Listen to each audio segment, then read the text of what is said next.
ورنہ ان پہاڑیوں کے خول میں انہوں نے اپنا مسکن بنا رکھا ہے، ہم ان میں داخل ہونے کا تصور بھی نہیں کر سکتے۔ آپ کا کیا خیال درست معلوم ہوتا ہے؟ اب کیا کیا جائے؟ وہ وادی کے درمیان تک آ گئے، یقیناً وہ دونوں سمت کی پہاڑیوں میں مستعد ہوں گے۔ پروفیسر نے کوئی جواب نہ دیا۔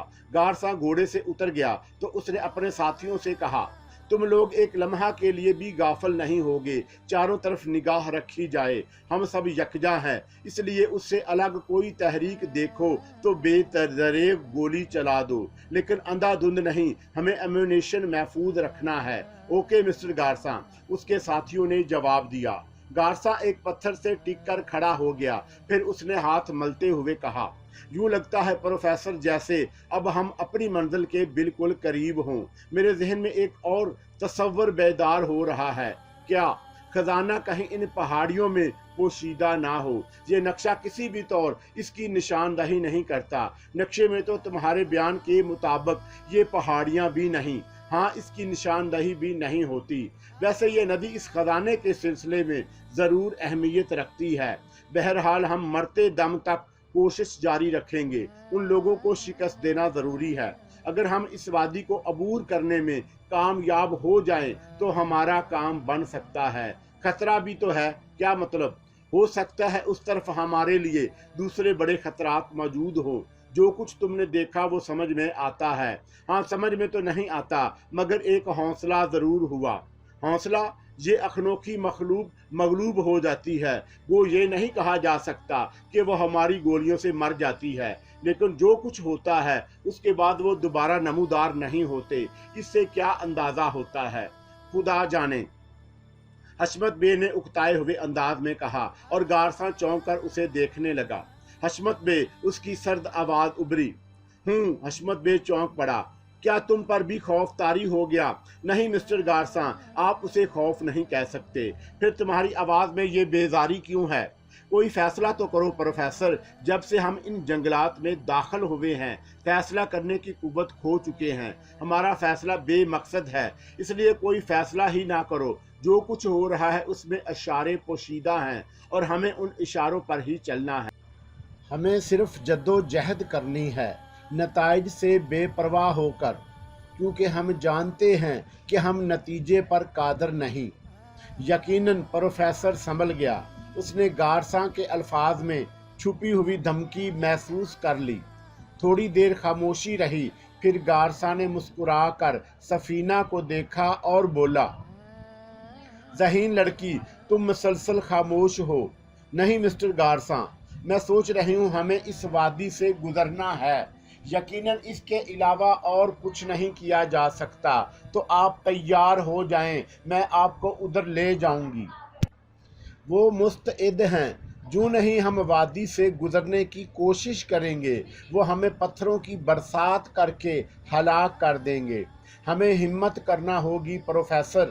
چلیے تیار ہو جائیے، سفینہ نے کہا، اور گارساں اسے دیکھنے لگا اور پھر بولا، ٹھیک ہے، ہم رات ہونے کا انتظار نہیں کر سکتے۔ رات ہمارے لیے زیادہ خطرناک ہوگی۔ ہوشیار، ہمیں پتھروں کی پرواہ کیے بغیر وادی سے گزرنا ہے، اس نے اپنے آدمیوں سے کہا۔ اس کے بعد گھوڑے پر سوار ہو گیا۔ بہت ہی ہولناک تجربہ تھا، لیکن گارساں جنونی تھا اور سب جانتے تھے کہ اس کی ہدایت پر عمل کیے بغیر کوئی چارہ کار نہ تھا۔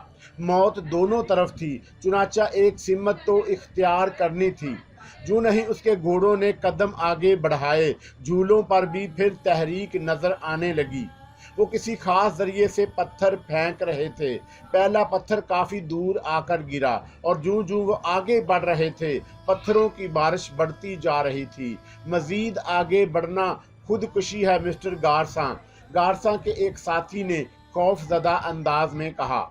ہمیں سست روی سے آگے بڑھتے رہنا ہے، پھر آخری جست لگائی جائے گی اور یہی زندگی اور موت کا فیصلہ ہوگا۔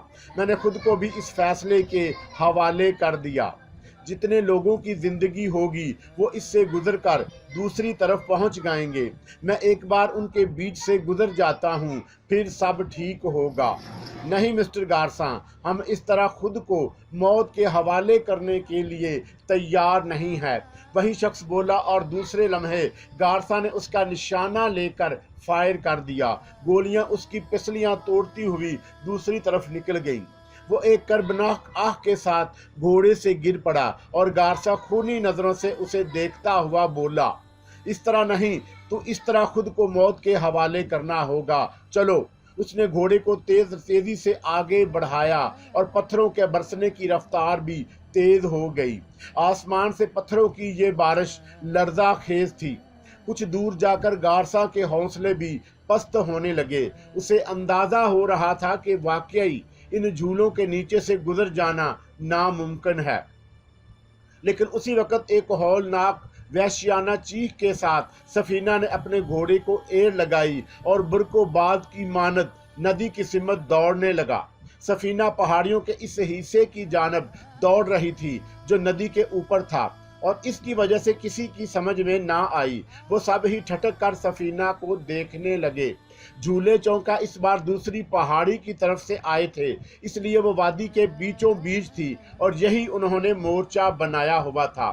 چونکا ان کی نگاہ تمام گھوڑے سواروں کی طرف تھی، اس لیے اس اکیلے گھوڑے سوار پر وہ کوئی توجہ نہ دے سکے جو دیوانہ کے انداز میں گھوڑا دوڑا رہا تھا، یا پھر ان کے لیے یہ فیصلہ کرنا مشکل ہو گیا کہ ان سب کو چھوڑ کر صرف اس کے پیچھے دوڑ پڑے جو پہاڑیوں کی سمت جا رہا تھا۔ اس طرح باقی گھوڑوں کے نکل جانے کا اندیشہ تھا۔ خود گارساں بھی نہ سمجھ پایا اچانک سفینہ اس سمت کیوں دوڑ پڑی۔ ایک طرف پتھر برسانے والے کشمکش کا شکار ہوئے تو دوسری طرف گارساں کے گھوڑے بھی رک گئے۔ سفینہ کا گھوڑا پہاڑی بلندیاں طے کرنے لگا اور دیکھتے ہی دیکھتے اس نے بلندی کا سفر کافی تیزی سے طے کیا۔ پھر ایک جگہ رک کر اس نے اوپر دیکھا اور رائفل سیدھی کر لی، اور سنسی خیز کیفیت میں فائر کی آواز ابھری اور وہ سب اس کی دھمک سینوں میں محسوس کرنے لگے۔ دوسرا اور پھر تیسرا فائر ہوا اور پھر مسلسل فائر ہونے لگے۔ دفتن گارساں کے حلق سے ایک ہذیانی کہکا ابل پڑا، خدا کی قسم، پورے خلوص دل سے آدھا خزانہ اس کا، وہ بولا، اور اسی وقت سفینہ کی جدوجہد کا نتیجہ سامنے آ گیا۔ مسلسل فائرنگ سے موٹے رسے ادھڑنے لگے اور پھر وہ کٹ گئے۔ تمام جھولے بیک وقت نیچے آ گئے۔ کئی جھولے سوار تو ان کے سے نکل کر نیچے گرے اور پاش ہو گئے، اور باقی جھولوں کے ساتھ اس عظیم و شان پہاڑی دیوار سے ٹکرائے تھے جو دوسری طرف تھی۔ ان کی موت کا عمل یکساں تھا اور ان کے گول جسم ایک دوسرے میں مدغم ہوتے ہوئے نظر آئے۔ گارساں نے ایک زوردار آواز نکالی اور گھوڑے کو وادی میں دوڑا دیا۔ دوسرے بھی اس کی تقلید کرنے لگے۔ سفینہ نے خود اس کامیابی کے بعد گھوڑے کو نیچے اتارنا شروع کر دیا۔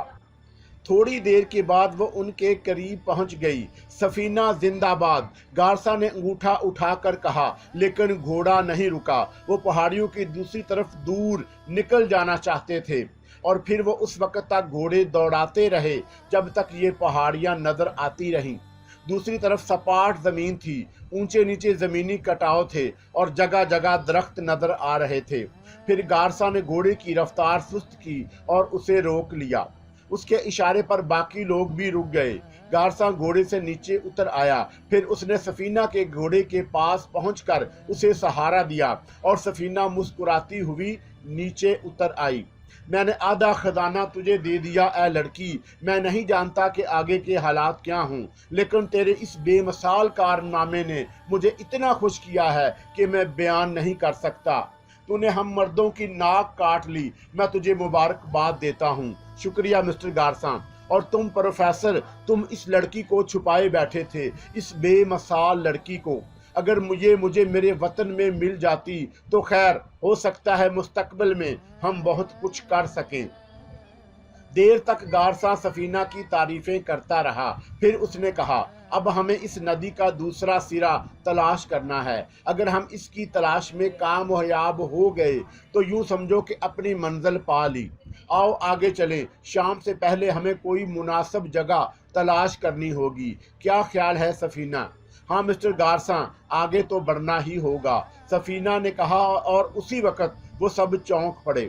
ایک چیخ کی آواز سنائی دی، تیز نسوانی چیخ کی آواز جو بالکل صاف سنائی گئی تھی۔ سب حیران ہو گئے اور ان کی گردنیں چاروں طرف گھومنے لگی۔ اور پھر ماحول کی دوسری طرف جو کچھ ہوا تھا اس کا انہیں وہم و گمان بھی نہیں تھا۔ گارساں اس دیوانگی کا مظاہرہ کر ڈالے گا، اس کے بارے میں راؤ اور راج نے بھی نہیں سوچا۔ اس وقت ان لوگوں کی زندگی ان کے گھوڑوں نے بچائی تھی، وہ بھڑک کر دوڑ پڑے تھے، اس طرح گولیوں کی رینج سے دور ہو گئے۔ خود ہرینڈا بھی اپنے گھوڑے کو نہ سنبھال سکا اور گھوڑے دوڑتے ہوئے انہیں بہت دور لے آئے۔ بے مشکل تمام ہرینڈا نے اپنے گھوڑے کو سنبھالا، چونکہ اب گولیوں کی آوازیں بھی نہیں آ رہی تھی، اس لیے گھوڑوں کا خوف بھی کم ہو گیا۔ ہرینڈا نے اپنے گھوڑے پر قابو پانے کے فوراً ہی بعد اس کا رخ بدل دیا اور اسی سمت دوڑنے لگا جہاں وہ حادثہ رونما ہوا تھا۔ شردھانیوں نے بھی حیرت انگیز طور پر اپنے اپنے گھوڑے سنبھالے اور اپنے سردار کے پیچھے دوڑ پڑے۔ سکندر، راج دیو اور ان کے تمام ساتھی بھی آہستہ آہستہ اپنے گھوڑوں پر قابو پا چکے تھے، لیکن اس دوران ہرینڈا اپنے تمام ساتھیوں کے ساتھ ان کی نگاہوں سے گم ہو گیا۔ راج دیو نے سکندر کی جانب دیکھا اور سرسراتی آواز میں بولا، گارساں کا ساتھ یقینی طور پر ایسے ہی کسی حادثے کا محرک ہو سکتا ہے، ہم سے بہت بڑی غلطی ہوئی۔ اب یہ بات ہرینڈا کو سمجھانا بہت مشکل ہوگا کہ گارساں نے کیوں غداری کی۔ سکندر خود بے انتہا پریشان نظر آیا۔ اس نے آہستہ سے کہا، ہرینڈا پر اس واقعے کا رد عمل بعد میں معلوم ہو جائے گا، راج ہمیں فوراً ہی اس کے پیچھے چلنا چاہیے، کیوں یوں نہ ہو کہ وہ ہمیں بھی دشمن تصور کر لے۔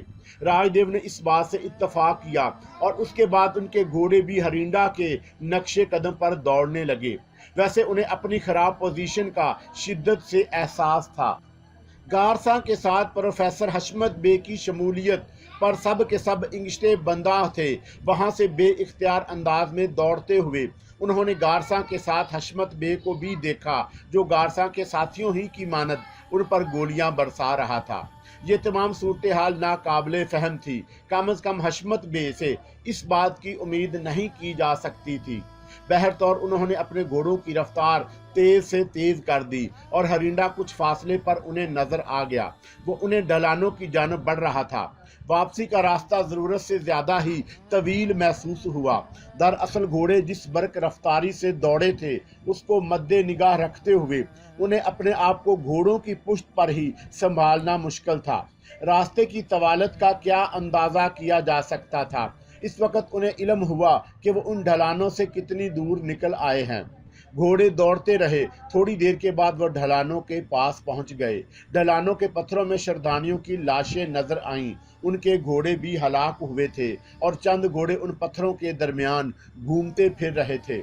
ہرینڈا وہاں پہنچ کر اپنے گھوڑے سے چھلانگ لگا کر نیچے اتر آیا اور پھر وہ اپنے ایک ایک ساتھی کی لاش دیکھنے لگا۔ اس کے چہرے پر پتھریلا پن نظر آیا۔